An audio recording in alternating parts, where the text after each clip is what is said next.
Market value 1,00,000 గజం నేను చెప్పాడు. 50 కోట్లు ఒక ఎకరం.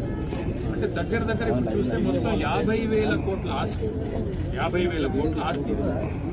ఇది కేవలం ఇక్కడ ఉండే కొంతమంది బడాబాబులు, పెద్దవాళ్ళు, డబ్బులున్న వాళ్ళకి జస్ట్ 12,000 గజం ఉన్నదాన్ని 4,000 గజం ఇచ్చేస్తా అంటున్నారు. ఆ 4,000 గజం ఇచ్చేసి అపార్ట్మెంట్లు కట్టుకోండి, పరిశ్రమ తీసేసి కాలుష్యానికి అందరం వ్యతిరేకం.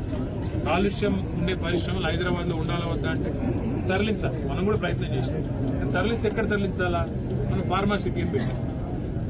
ఫార్మాసిటీ అంటే ఇక్కడ పరిశ్రమను అక్కడ తీసుకెళ్లాలి. ఇప్పుడు మీరు అందరూ ఉన్నారు, మీకు పిల్లలు ఉంటారు, స్కూల్స్ ఉంటాయి, అట్లాగే మీకు కావాల్సిన ఇక్కడ చిన్న వ్యాపారాలు, అవన్నింటినీ కూడా అక్కడ ఏర్పాటు చేసి తరలిస్తే పోతుంది, లేదా పోదు.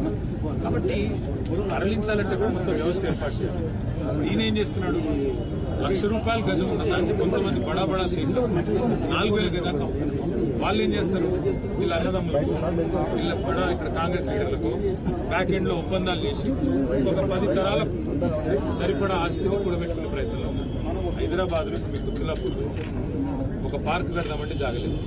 అన్న చెప్తున్నాడు ఇందిరమ్మ ఇండ్లు ఇవ్వచ్చు కదా, మరి మీకు ఇందిరమ్మ ఇండ్లు కడతా అన్నాడు. మరి ఇందిరమ్మ ఇండ్లు ఇందులో సగం తీసుకొని కట్టు ఎవడొద్దనండి. ఇందిరమ్మ ఇండ్లకు జాగలేదు. రోడ్ వైడనింగ్ చేద్దామంటే జాగలేదు. పార్కింగ్ కి జాగలేదు. ఆఖరికి చచ్చిపోతే బొందలగడ్డకు జాగలేదు.